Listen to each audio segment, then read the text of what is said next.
So hello and welcome to our, I guess we'll say it's not really an interview with April, but it's my conversation between two moms of an autistic child. How about that? That sounds really good. Perfect. Yes, I love that. Yeah, okay.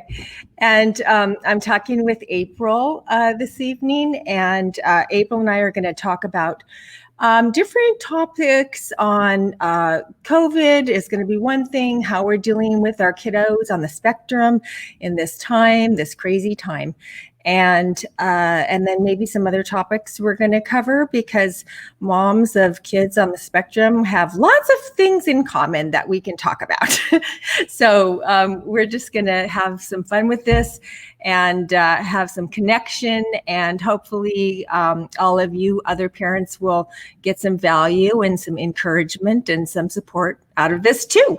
So April, how are you doing with all of this stuff with your son? How's it going? You know, oddly enough, my son, from a behavior aspect, he's golden. Like, he's the perfect kid in the house. He just sits and does his thing all day, and I can't complain. Not that I would, but if I could, or if I wanted to complain, it wouldn't be about that. Yeah. I think right now there's some things that I'm struggling with emotionally that are related to the fact that I'm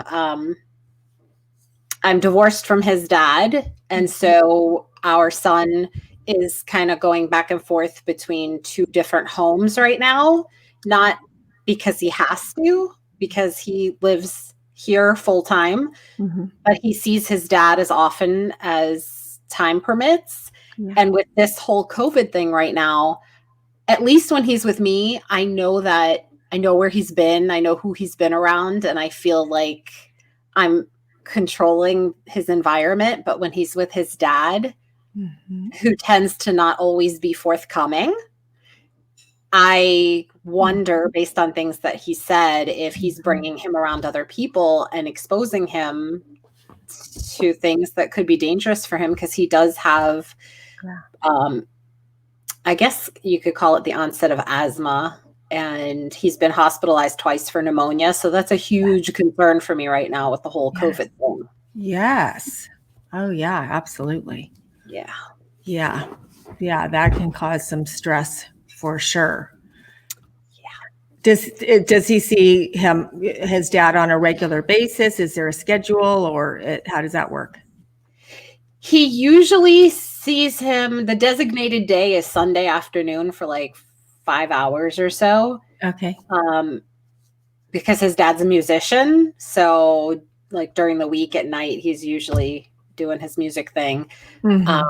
But the great thing is, because he's a musician and he does the night thing, whenever school's out, he's always available to come to the house, pick him up, and watch him. So I never have to worry about that. So it works out really well. Yeah. Yeah, that's good. The scheduling and availability, that's good.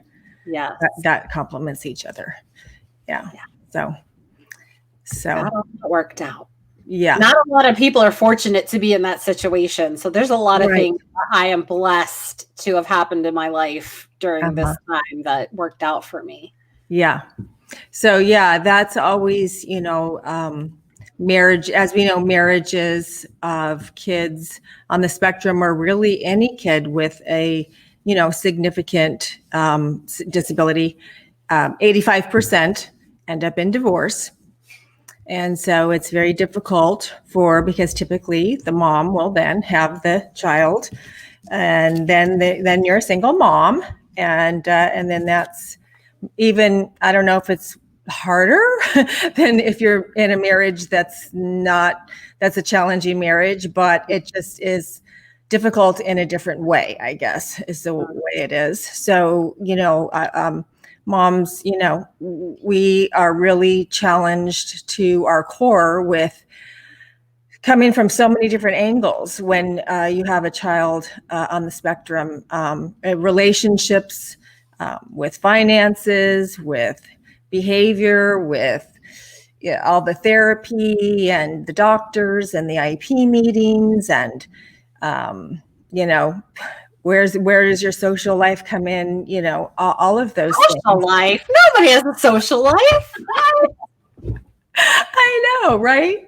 Yeah, exactly. I don't think I've seen a social life in like 11 years. I don't know. Yeah. The last time I went out, I think I was pregnant. So there's that. Yeah, I know. I have encountered a lot of, because I used to have a Facebook group locally that I started because I couldn't find one here from my local area, which I'm in Knoxville, Tennessee. And it grew to like a few hundred, 300-400 people in this tiny little town.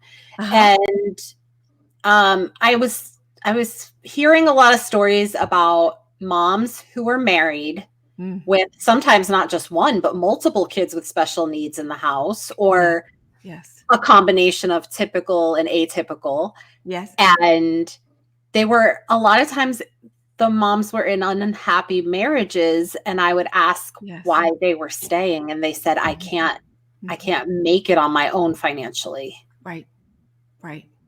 So to your point, they're staying in situations that are unhealthy for them, for their kids. Yes. Yeah. Because it's almost like, okay, this is not good, but I'm scared of what the alternative will be. Yeah. Yeah. Yeah. And who are they talking to? I don't know who they're talking to. They're probably just talking to their kids all day. Like when did they get that outlet? Right. Exactly. Yeah. Which is why we want to create a space for them to come and be with other like-minded women, and so we can support one another. Of course, there's not easy answers to any of it, but there's, knowing that you can discuss these kinds of things with other women who understand, is that in itself is huge. It's so huge. Because the feelings of isolation, the feelings of this is, I'm the only one this is happening to. This, I don't see how, no one else is going through this. No one else understands. How did this happen to me? How did I get dealt this deck of cards in life? And all of those kinds of things that we all ask ourselves at some point. I just, I've lived through all those things too, and was there many times for years. All my kids are grown now. My daughter's 28 now. And so I can look back on it now. I lived through it. I made it through, and I learned a lot. I think the biggest thing I learned, so many things, but I guess I really learned that even when I thought I wasn't strong enough and that there's no way I would make it, that I did make it. I made it through. That I know, that it's so trite to say, oh, the grief process, but the grief process doesn't have to be from someone passing away, because we go through the grief process for years. And I still go through some of the grief process steps still when Chanel's 28 years old. So, it's constant that, the feelings of denial and anger and bargaining and depression and acceptance, it's always ever changing and moving, and those feelings will come up. But I think as you move through it, you kind of being aware of, oh, I'm feeling angry. Okay, I'm back in the grief process. And you're not going to necessarily go through it linearly through each step, but I think I became more self-aware of the different stages when I was going through the different stages, which made me not feel so something's wrong with me, like, oh, this is a typical feeling. That's okay that I'm having these feelings, and I'll make it through. Instead of, in the beginning, it's hard because you think I'm not going to make it, because you don't know how long is this going to last. How am I going to, where am I going to get the answers? But that's why I think, I was in a support group for years. I led a support group for years. when my daughter was young, because there wasn't one. So I said, I was just going to say, when she was young, the internet wasn't really a thing like as it is today. No, it wasn't an online. It was at my church. And this was in the early 90s. So I couldn't find one. So I said, I'm just going to lead one. So I developed one. And lots of moms came. And it was just like this, only it was, at the church, and it was live. and I would talk about all these things, and other moms, and I didn't know, because that I was experiencing it in real time then. So it was just to be able to talk about it with other moms. That was the purpose of it, and pray together and encourage each other and say, well, we don't know, but God does. So, we're gonna move through this together. But I do know what I wanted to say is there is light at the end of the tunnel, and that I did realize that I was stronger than I thought I was, even when I didn't know I was or think I would make it through. And that it can work out, and you just you get to know yourself pretty good after being through what we live through, and I think too, what I always realize is going through really heavy duty challenges like that, and then you become a really deep and more compassionate and understanding person than if you didn't go through that. I mean, you develop a lot of character and a lot of good traits that you typically maybe would have never developed when you go through these kinds of things. And you're not probably as judgy. I found, because I was judgy a lot about, when I would see how other people were parenting their kids before I even had one. And then I had my son, and he got his diagnosis just before the age of 3. And he didn't do this, but I was learning a lot about, the sensory stuff. And there's kids that can't tolerate certain clothing. And you would sometimes see, like, when it's 40, 50 degrees outside, kids in pajamas with like no socks on. Yeah. And the typical person might look at that and immediately judge. And now when I see something like that, I'm like, oh, I wonder if they have autism. Yeah. Yeah, exactly. So exactly. I guess I give grace a lot more now, knowing what I know. Right. Exactly. Yeah. And the whole, like, I was going to ask you, now that the internet is around, your daughter's older, do you ever look at what people are posting on social media with their kids that are your daughter's age now and compare and go, oh, I wish, that my daughter was doing that thing, that activity, or at this place in her life, like my friends' kids? And yes. Yeah, kind of. Yeah. Oh, I know what you mean. Yeah, I don't as much anymore. I used to, though, a lot, because I had expectations, and I had, okay, I have to make this goal, and this is what I expect her to do, and this is what I want her to do. This, I had my heart set on certain things. And then again, the grief process sets in when you realize, oh, that ain't going to happen, or, and that's all a part of those steps too, in that accepting your child for who they are. And I stopped trying to fix her or create in her what I thought I wanted her to be, expected her to be, what was acceptable, what the normal, or, or at least close to it as possible. So, but that wasn't until I awakened to the fact that she is just special, and that it's okay that she has the label of autism, whatever that means, because it's such a spectrum, and so they're so different, but that she's who she is, and that's okay. And I totally love her now for the way she is, and I don't expect anything more from her. And our whole family, my other son and daughter and husband too, which that's Chanel, and we love her, and she's special and she's awesome and she's a blessing to our family.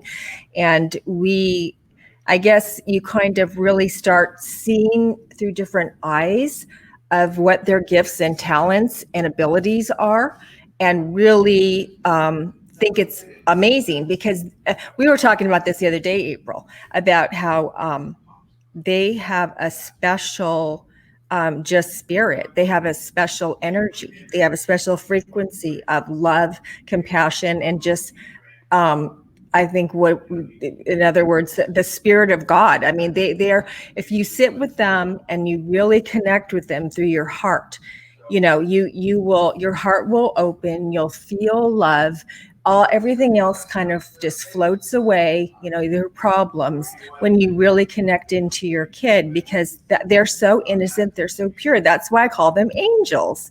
That's why I named my company Advocates for Angels, because I think they are like earth angels, and I think that's what they're here to teach us. And so many parents that are wanting to, like you said, you got over that point of wanting to fix and control and change, and there's still a lot of parents out there that are listening, like their parents are telling them, you need to do, well, okay, maybe I'm talking about the way my mom was with me, but I just assume that other moms do the same thing. Oh yeah. Like, you're not doing enough of this with him. You should be doing this, and you should do it for X amount of hours. And I was listening to all those voices, and then I was feeling less than. I felt like I was a failure at being a mom, and that if I didn't do that with him, that he wasn't going to excel. And then I got all involved in going to the IEP meetings, recording them, going back home, listening to it, going, wait a minute, they didn't say X, Y, and Z, and they didn't offer me this, and fighting for every little thing. And I thought, what would I do if there was no school? If it was solely up to me, what would I do with the resources that I have? Because I can't control them. I mean, because you're doing it all the time, fighting for everything. And we need people like you. Mm-hmm. But the parents don't have that kind of time, and sometimes not the emotional bandwidth to deal with it. So I just got exhausted doing that. And it felt like it became kind of toxic for me, because it just zapped my energy every time I went into one of those IEP meetings. I felt so defeated. And I couldn't always have an advocate in there with me, because they kind of didn't like her anymore. She made an enemy out of them. Yeah, that's not a good advocate. No. But she was sicking the legal system after them, like at a really high level. And so they kind of had enough of her. And we're kind of a little small area here. So she made a name for herself. Yeah. I mean, I shouldn't say that. I don't know her. I don't know if she's a good advocate or not. But because my intention is to build a team and have it be student-centered, and have everyone, the parent included as an equal participant, work toward meeting the needs of the child. Because that's when special ed really works. Mm-hmm. When the professionals respect the parents, and parents respect the professionals, and you meld together as a team, and that everybody's like roaring on, cheering on the kid, and is excited when they meet a goal, and everyone's working for the best interests of the child. And I've seen it work, and it can work. But when you cause separation and division and more polarity of us against them, that only serves to, you might win the services in the end, because you're sicking the law on them. But then when she's gone and you're there alone and everyone hates each other, then that's a really bad situation. So that's the difference. But the IEP, it's a broken system. Special education is broken. It doesn't serve the child. It's a bureaucracy, institution of a bureaucracy. And that's what it is. And that's why I'm an advocate, because I just think it's totally wrong that that's the way it is, because it's discrimination against our beautiful kids, and they deserve more than that. and they're just they deserve an education equal to any other neurotypical child. And that's why I do it, because it's an injustice. Yeah, and the biggest thing is inclusion for me. Like that was one of the big things they were advocating for here, because there wasn't enough of that. And so Okay. That, I think, above all else is important to me, because I want my child to be accepted. I want, especially at a young age, for him to be among his peers and have that peer-to-peer relationship where you have the typical and the atypical. And they have that in his school. And I love that, because we'll be out at a grocery store and a little girl will be like, say to her mom, "That's Morgan. He's in the class." And I'm like, whatever they call them, a peer helper. Yeah. And they get so excited about that, because they feel like they're making a difference in these kids' lives, and they're not afraid of them that early on, as opposed to when they're in middle and high school looking at them like, "I've never seen one of you before." Yeah, that's the benefits of inclusion. Because not only does Morgan benefit from being included with typical peers, but the neurotypical kids, they benefit too. Because look at how much they learn from being around kids that are different, and they develop compassion as well, because that's what our kids do. They teach their teachers. So yeah, absolutely love inclusion. But yeah, it's a lot of the teachers, or whoever, some just don't believe in it, don't think it should happen. They're looking at it as a purely academic standpoint of, well, how am I going to teach them in this class when they can't read, or they can't talk, or they can't do this, or they can't do that, or everything they can't do, instead of, well, they can do a lot of other things. And so, you work from what the child can benefit from, and don't worry about what they can't do. So yeah, that's you named it. That's what the benefits of inclusion are. It's so beneficial. And look at the millions of kids on the spectrum today, and a lot of them are my daughter's age now and older. And so the world needs to get used to that population, because if they're always in a special place, and then after school there's no special world for them to live in, they have to, so everybody's got to get used to the autistic population and understand them. And I would love for my son to grow up and be a doctor or a lawyer. And for all I know, maybe one day he will. But for right now, that's not looking likely. And I want him to, at least be able to get a job when he gets older, where he can feel included as an adult. And I keep telling him, because they love him at the local Olive Garden, because he's been going there since before he was born.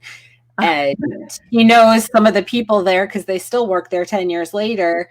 And he always walks in like he's the king, and they could roll out the red carpet for him. And I always tease that one day he's going to be the host there, because he's just like waving at everybody. And, it's train your child up in the way he should go. And my child could very well be a host at Olive Garden, because that's his strength. Yeah, that's awesome. That's awesome. And that's really good. I love that you're already thinking about what's he going to do after high school and where's his strengths, because that's when you get into high school, they will start his transition plan, meaning they focus on the strengths and vocational skills. So you already know. Well, here's one idea I have, because we have to get these innovative ideas of what should we work toward after high school. So you already have a thought you can put on your goal in the transition plan. And that's what we got to do, because they're not going to just go, oh, they're going to be, an accountant. They're going to be in management. They're going to go, whatever, major in college. So, but if we as parents don't put ourselves out there publicly and share our kids with the world, and these businesses out there don't understand who our kids are, they're never going to hire them. So I feel like it's up to us to come together united in massive numbers and just put our kids and our lives and our stories out there and just say, this is who they are. Because a lot of people think that they're violent. You hear a lot of times the Sandy Hook thing. They said that the kid that did that was on the autism spectrum. Said he might have had Asperger's. And then automatically the media turns it into a link between autism and violence. And off it goes from there. And then people hear that and they think that that's true of everybody without doing an inquiry themselves. Yes, absolutely. Yeah. I mean, that was just, I mean, maybe he was Asperger's, but okay. There was an Asperger's kid that had mental health issues and that happened. So you can't put a blanket statement over it. It has nothing, there's no connection, So that it's crazy. And I know some kiddos that are, boys on the spectrum that can have maladaptive behaviors. Sometimes that happens, but there are strategies, behavioralists, applied behavior analysis techniques and things we can do to modify that behavior and teach them replacement appropriate behaviors. So it's up to us to help them with that, because that can sometimes be an outcome of the autism spectrum. But there's so many things that can be done for that. Occupational therapy, deep pressure, just on and on. So many things. So again, it falls on our responsibility to help them with that. Just like any person that has an issue, a mental health issue, we go get help for them. So we go get help for our kids too.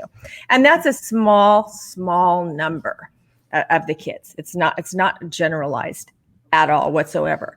And so it's looking for their gifts and talents and how amazing they are and what they bring to us and what they can teach us.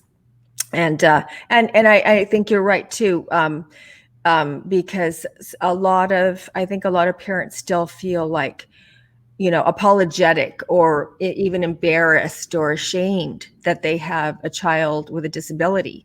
And it's like, okay, there's more than 15% of the school population is on an IEP. So they're not a small majority. This happens to millions of kids. More than 7 million kids across the nation are on an IEP today. So, we gotta just, okay, this is what we've got, what we're dealing with, and let's, get healthy about it, get resources, get educated, and do what we need to do, and not fix them, but get them the help they need to be their best, to reach their potential, to help them feel comfortable in their body, to help them with communication, to help them to do the best they can every day and to learn just like you would any other child. If a child was sick with a disease, you would get them the help they need, So it's the same approach. And there's nothing to be ashamed about or feel guilty about. We didn't cause that,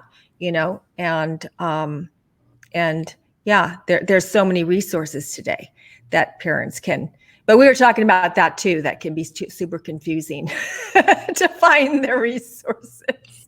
But that's the beauty of coming together as a group of people who you have different people that are on different parts of their journey. Some that are brand new to it, some that are where I'm at the 10-year mark, you at the 28-year mark, and everything in between. Where when you have a conversation, not in text, because that's too hard, you can do it to a degree, but to really get a deep conversation and get to the heart of it, doing voice to voice like this, it doesn't even have to be face to face, but just being able to have that fluidity to, like, for me to be able to ask you questions, because a lot of times I see in Facebook groups, people are texting things like really vague, like my child had me up at 2:00 in the morning throwing a tantrum and I don't know what to do. Well, what do you want me to like tell you about that? Or are you just venting? Or like I don't know what you're seeking.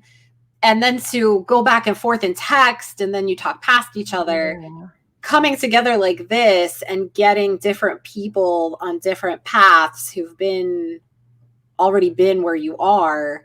Like I can go to you now because you've been through all the stuff I've yet to go through.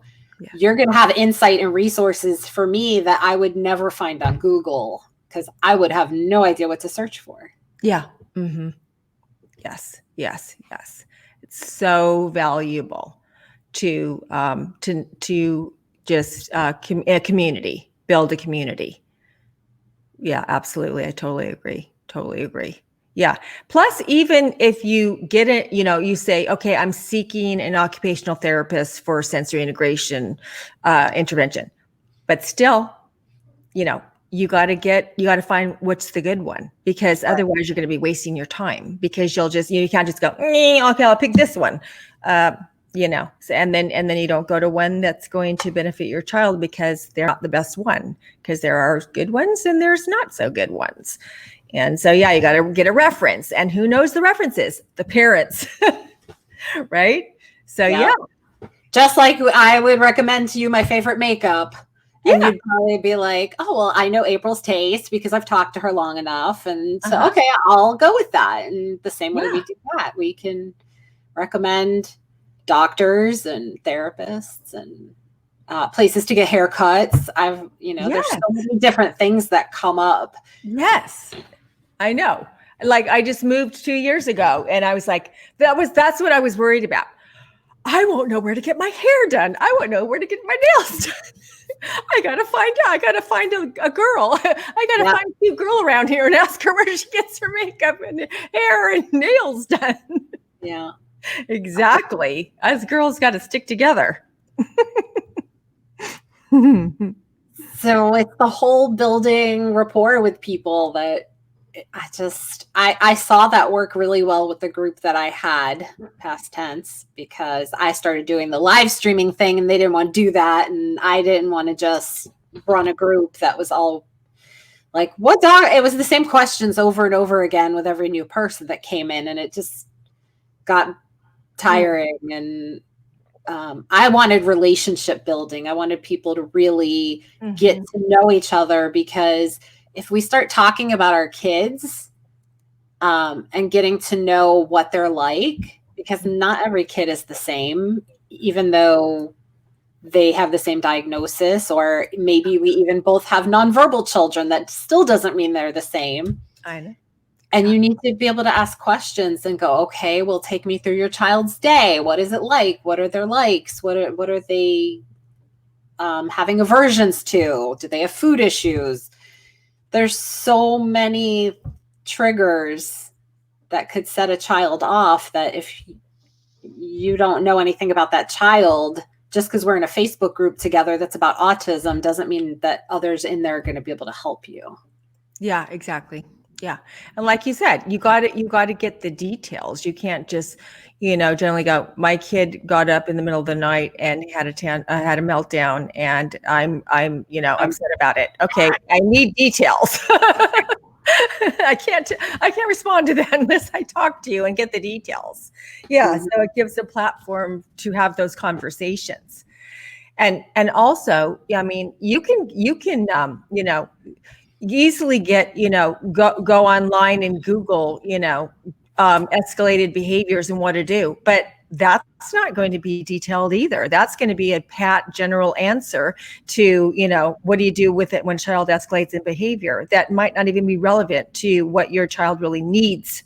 So, you got to be able to talk and find out the details and get other parents' input. And plus, I don't believe everything that the specialists or the professionals or the doctors or the educators say anyway. I will listen and educate and get the knowledge, educate myself, but then I research and I look around and I talk to other people and find out lots of other information too, because they tend to really generalize too. And it's all about the facts and it's all about the standardized test scores. And sometimes it has nothing to do with our kids. Yeah. Right. If I had listened to the doctors before my son got his diagnosis, we wouldn't be where we're at today, because the first pediatrician said, oh, well, he's not talking and he's not rolling over and he's not doing this or that. All the milestones that he wasn't reaching was because he's a boy, and boys just mature slowly. Oh, yeah. And then I switched pediatricians because it was just, and he was my only child. So I didn't have anything, had no previous experience with where he should be. My mother kept saying, he should be, holding his bottle by now, April. He should be like walking by now. He didn't walk until he was 22 months, I think. He didn't even pull up in the playpen until about then. Mm-hmm. So I couldn't deny it anymore. Uh-huh. Yeah. I just want to jump in here real quick. Hello, everyone. I'm Roy. I'm April's hubby, and Morgan is my bonus son. And prior to meeting April and Morgan, I did not even know what autism was. I heard about it, but I didn't know what it was. Watched Rain Man, thought that's what it was. It's not that. It could be that, but it's not just that. So I like what Valerie said. Don't make it like a whitewash thing. I love the I in IEP, IEP. Individual.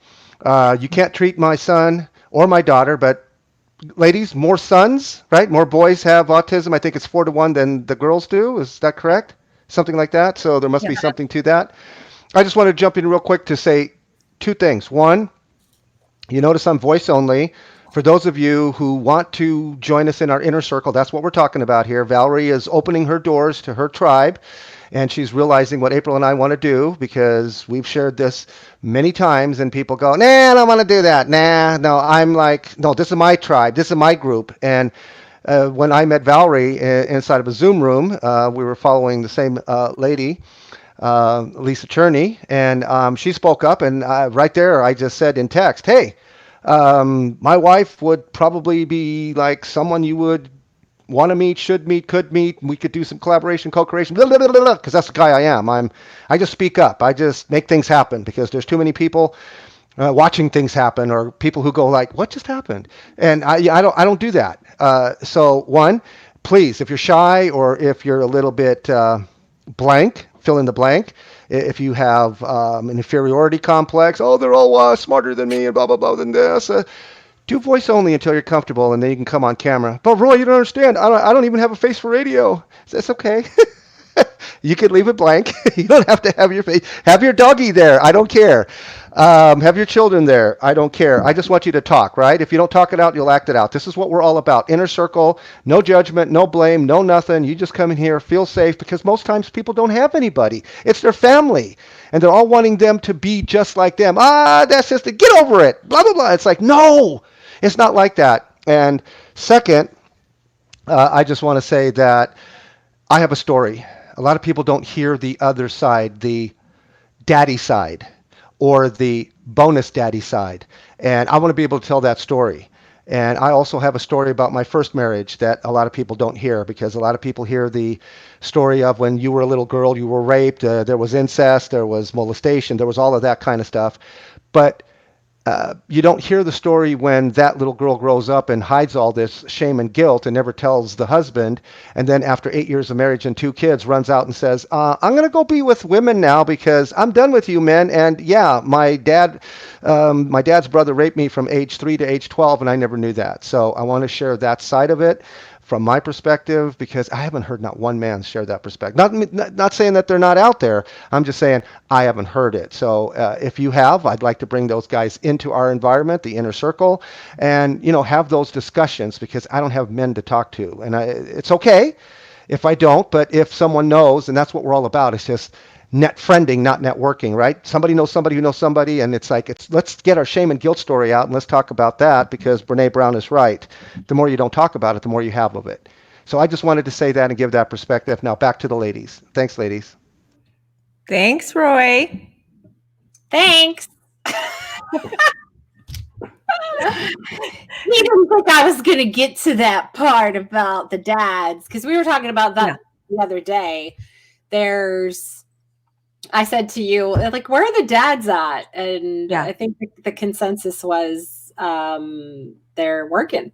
They're usually the people who are earning the income, while the moms are usually stay at home or juggling like maybe a part-time job and taking kids to therapy appointments. And but even I don't see a whole lot of men even in Facebook groups where there's talk of kids with special needs. So I would love to hear from the men. Me too. I'm sure they're dealing with stuff that they're just burying, and it's probably toxic to the marriage, toxic to the parent-child relationships. Yeah. What I see is in the advocacy end of things is they don't, and working, with families for many years. The moms know instinctively something's wrong. I need to find out. I need to do something right now, and let's move. And the dad's like, no, they're fine. Just wait a year. They'll be fine. You're jumping to conclusions. There's nothing wrong. And then it goes on and on and on. And this conversation keeps going for a while. And then finally, the dad can't really, it just depends on their relationship. If the mom goes and does something on her own, or she has to wait for the husband to give the green light or whatever. But eventually the father will say, okay, we need to investigate this. And they know, I got to find out. So then they find out, but then when they get the diagnosis, they're in denial. Nope, I just can't accept that. They shut down and denial sets in. Now, it's hard for moms too. I mean, I'm not saying women go through the denial stage too, absolutely. But the men stay in it longer, much longer in the denial stage, where women are just do it differently, a little bit shorter, and they're still moving forward and taking action while in the denial stage, where men are completely shut down and frozen, and not doing anything. Yeah.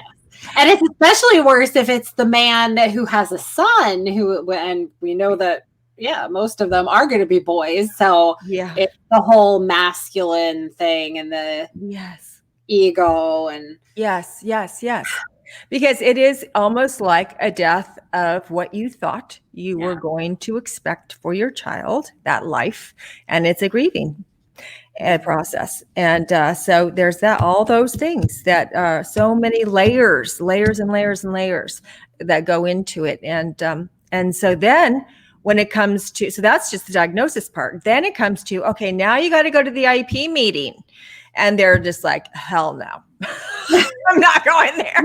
No, I can't even get my son's dad to not go to the meetings. I don't want him there. But he wants to go. But I see that with divorce parents all the time. Now, if you weren't divorced, did he want to go when you? Yes. Really? Okay, well, that's kind of unusual. He's one of my 1%ers then.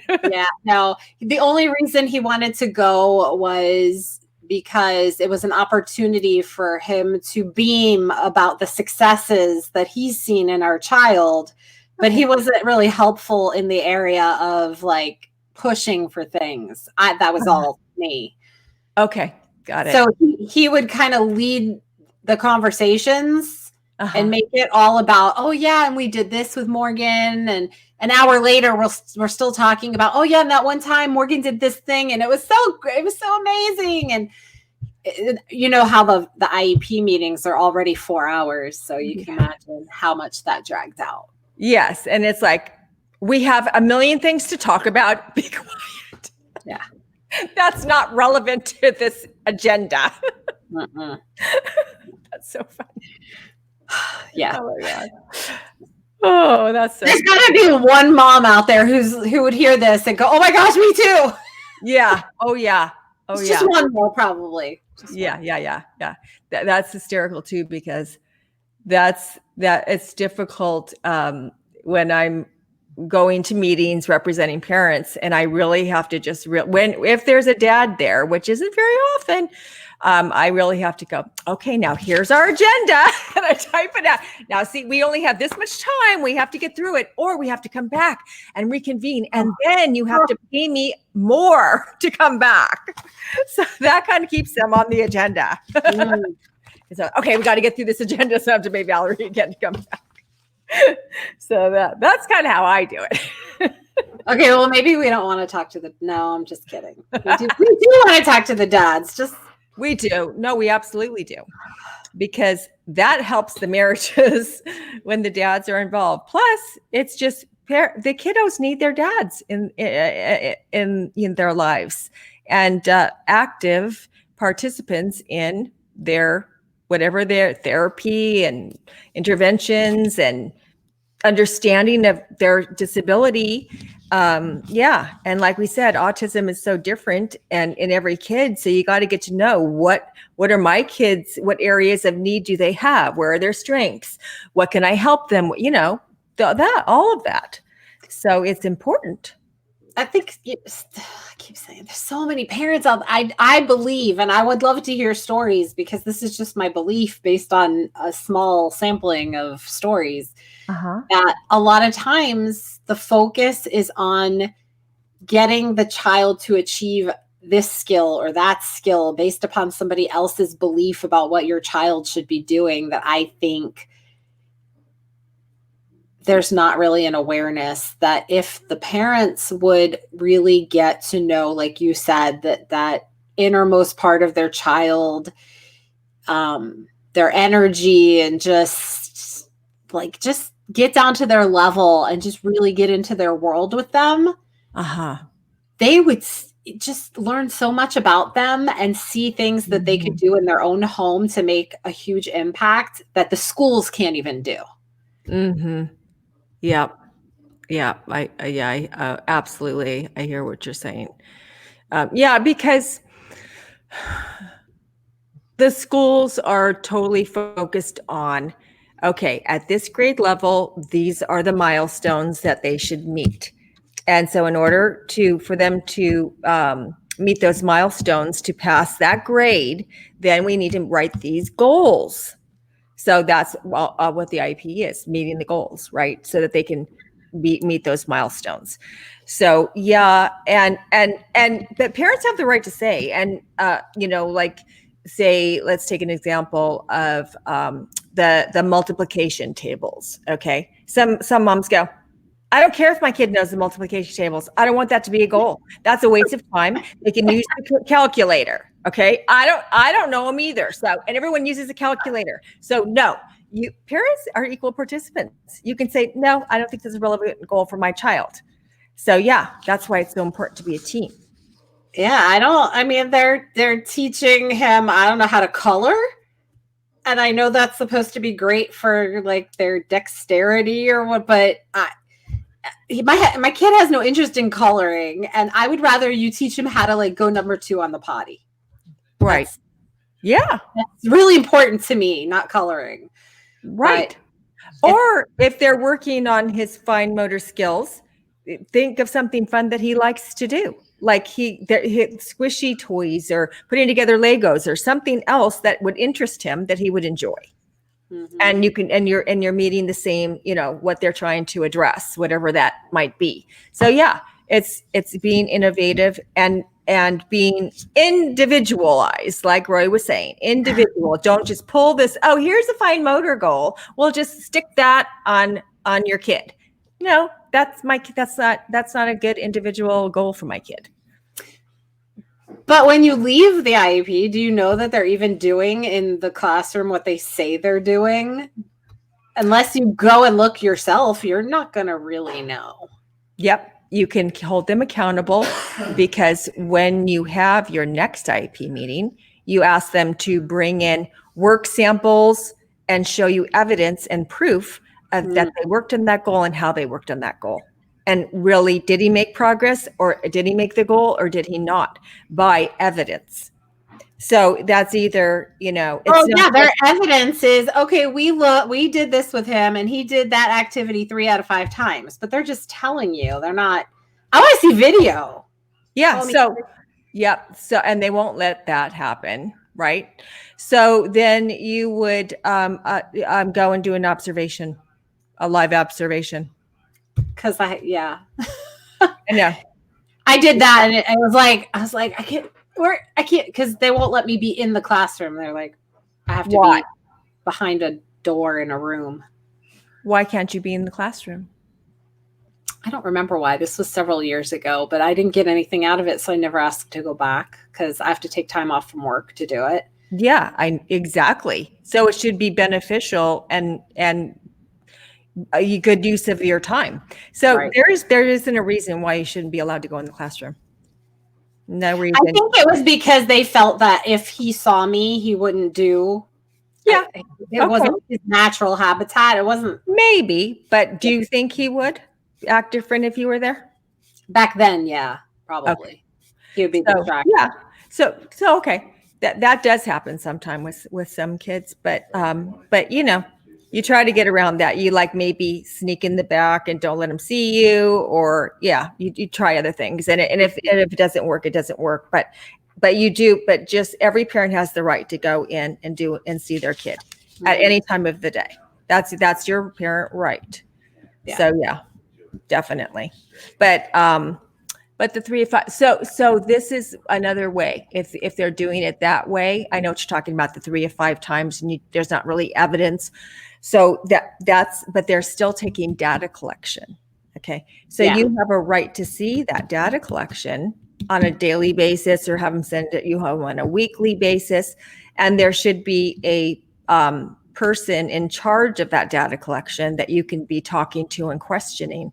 Because this is what I always tell parents. If they know you're watching and you're inquiring and you're looking and you're monitoring, they're more apt to make sure they're doing it. Because you're absolutely right. Some kids, they're not working on it at all.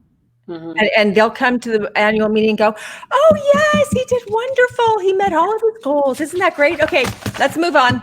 Let's move on to the next year's IEP. And mom doesn't ask any questions. And guess what? They just had a whole year. They never did any individualized instruction on that kid. They didn't work on any of those goals. And the kid doesn't make any progress year after year after year. This happens all the time. Mm-hmm.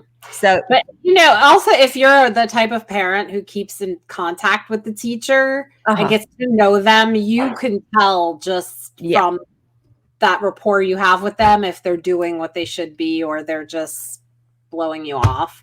Absolutely. Because the teacher that we have now, she could talk circles around probably the more seasoned teachers, and she looks like she just came out of college a few years ago. So I know that she's on top of things because she's one of those teachers who is constantly wishing that she didn't have to follow their very strict guidelines that tie her hands.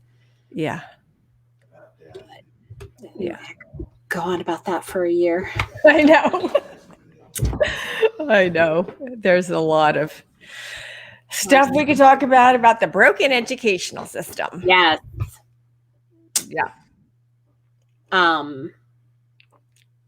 The other thing I wanted to touch on was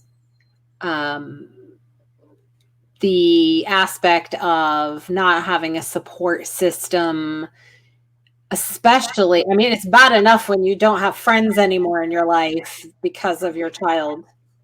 And the fact that, I was saying, I haven't gone out in 10 years.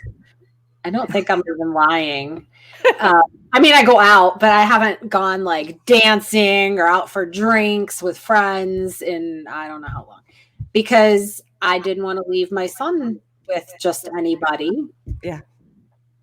And so those friends kind of fell by the wayside because they're like, oh, let's not even ask April. She's not going to go. Mm-hmm. But when you have family members that you have to distance from because of your child, that's a harder pill, I think, to swallow.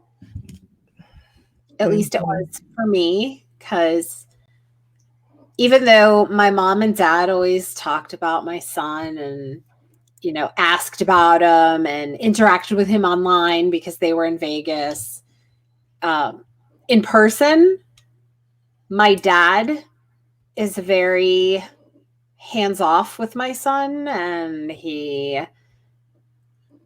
there's just something, I can't quite put my finger on what it is, but he doesn't interact with him when he's in the same physical proximity.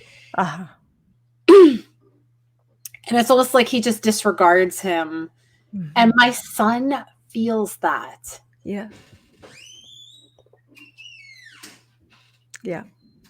And it just hurts my heart because not for me, but for my son, because I literally feel like he's like, what, like, why doesn't he like me? And he can't even talk, but if he could talk, I feel like that's what he would say.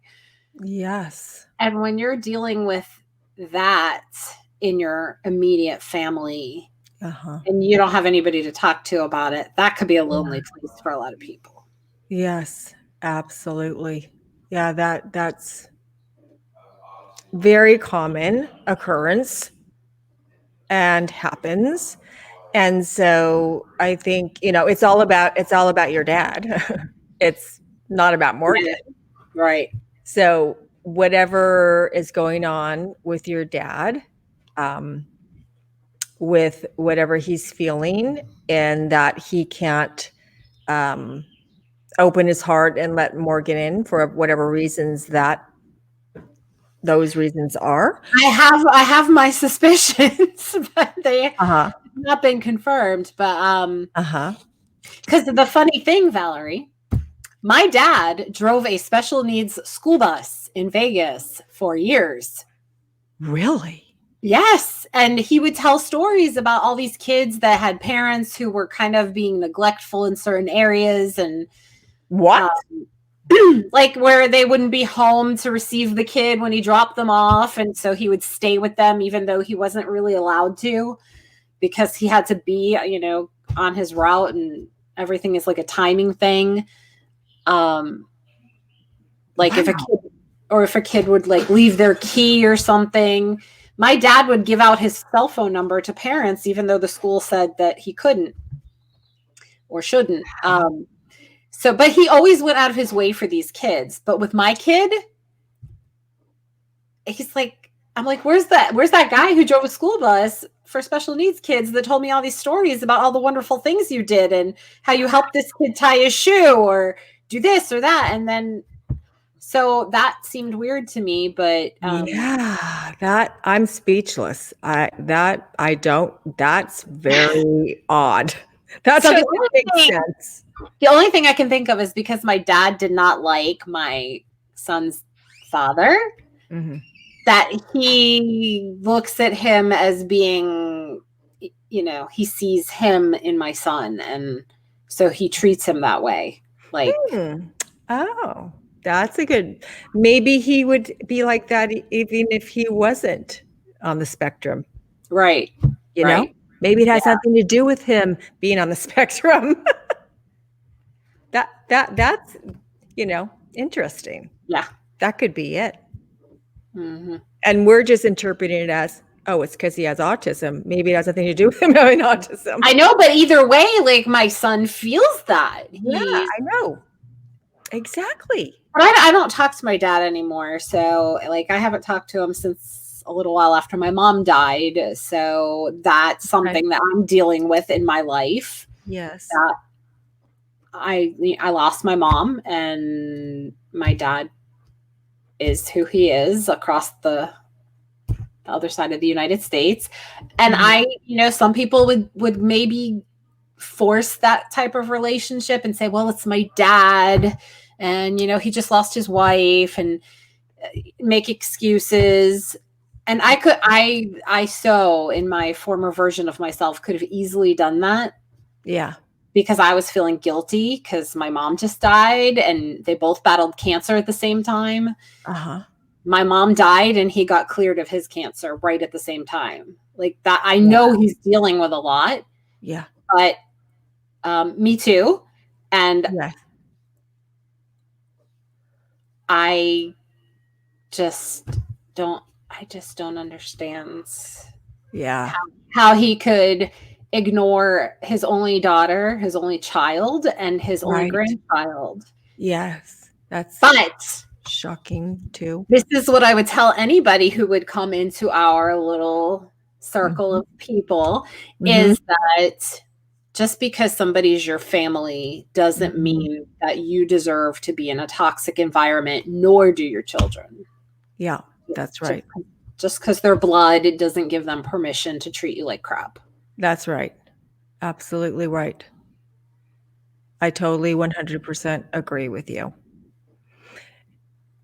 And yeah, and it doesn't take away the hurt and the pain and the betrayal that you feel.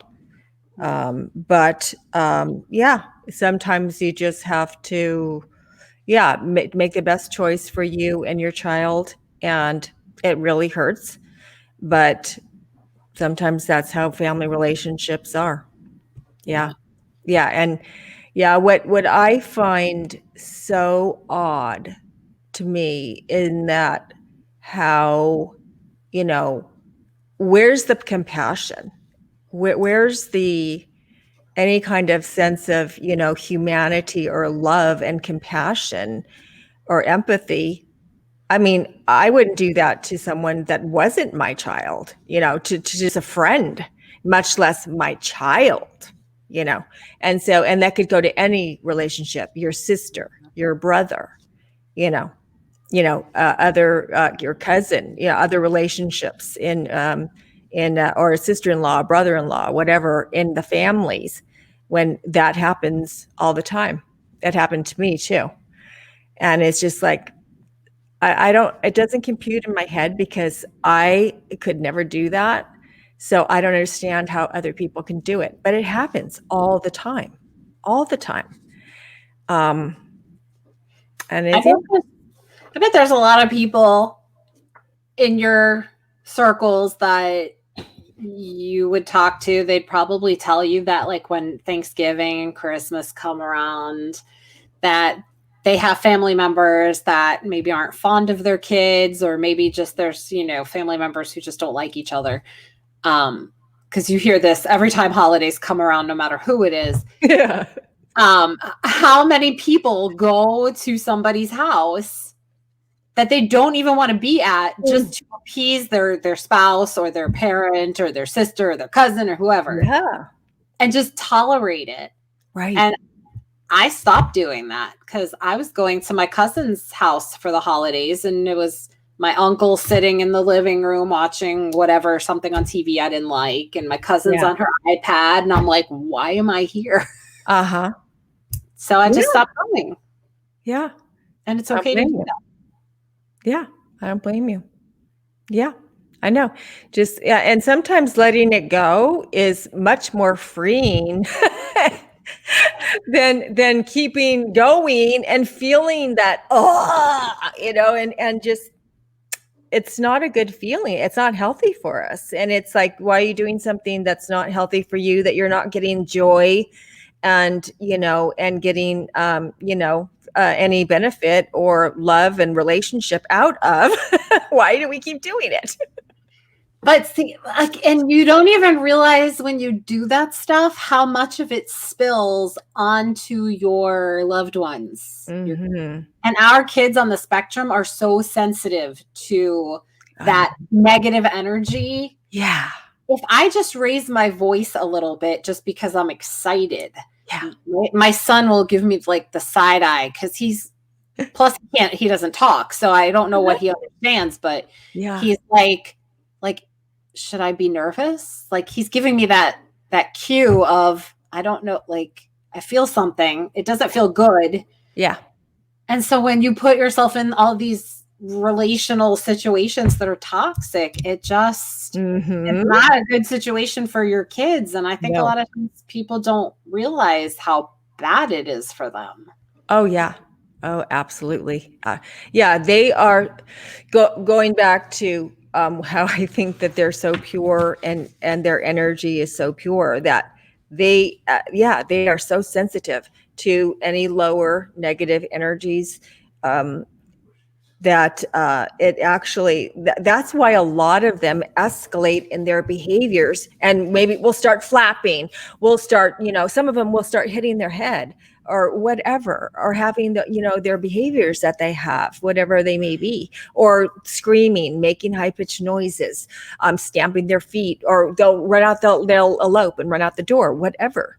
And because they can't handle it, so a lot of them will act out because they can't modulate those energies. It's just they can't do it.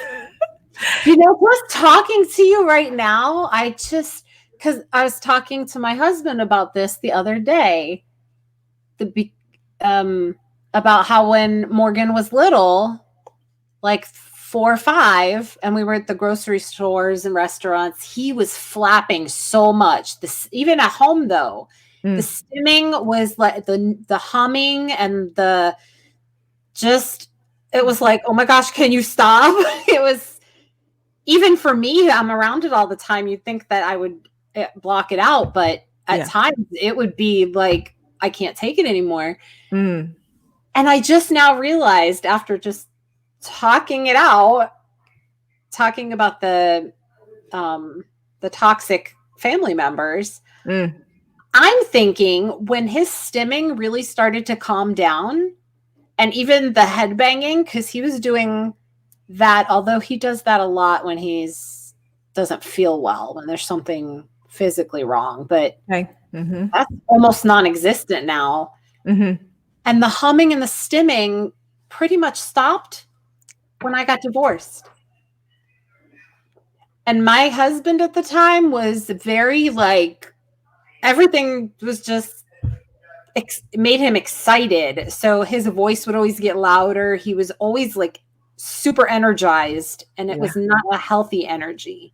Right. I'm thinking having him out of this environment, I think, made a difference for my son and some other parents, and including myself. If I didn't change that environment, I might have gone and taken Morgan to like 5 different therapists to figure out, like, can you stop this? Yes. And it was just the current environment. That's right. Absolutely. It's so true. Yeah. And sometimes they'll get medicated. And when all it is have a clean and high energy environment, or with no negative lower energies, not high energy, but positive energy, loving energy environment. And probably lots of those things will go away. And that's why it's so relevant for today too. And what we're going through with COVID is that we, not only to keep ourselves healthy, but it's for the sake of our children, because they, we're adults, we have stress in our life. We get anxious, we get nervous, but now it's, in our faces constantly, but we have more of the tools to do it. But it's still not healthy for us. I mean, that's how you get sick. That's how you get, and then it reduces your immune system, and then it makes you more susceptible to catch it. So all around, it's just like, you got to take care of yourself. Self-care is so important right now. It's like, you put the oxygen mask on us, and then your kids are going to get the benefit from it. So that's so important right now. So important. That's a great way to wrap it up, actually. Yeah. I think oxygen, because that's why we're talking about this tonight, is to take care of yourself first, and then you'll start to see things with your kids fall into place a little bit easier, I think. Absolutely. We have to care for ourselves, because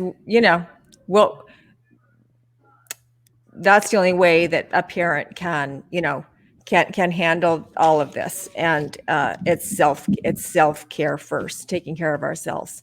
I mean, if we have to, cancel something for our kids so we can go get a massage, so we can stay well and healthy and in a positive, frequency, then okay, I think that's okay. This or this, like sometimes you have to give up one thing for the greater good. Yeah, absolutely. Well, thank you so much, April. That was an amazing conversation. I think we should probably just keep going for another hour, I'm sure, but we'll have to do it again. I was like, I gotta work. I was sitting here going, what day is it? I was like, it's Saturday? And I'm like, oh my gosh, it's Sunday. I have to work in the morning, even though I don't drive anywhere now. Right, it's so late for you. Okay. Say what? Is that your little guy? Oh, he's asleep. Oh. No, he better be asleep. No, we need to invite people in the inner circle, says Roy. Yes. So everyone who wants to join the inner circle, please do. We're looking for other members to come in, and it's going to be just a special group of inner circle members. You'll get what are they going to get for being the inner circle, Roy?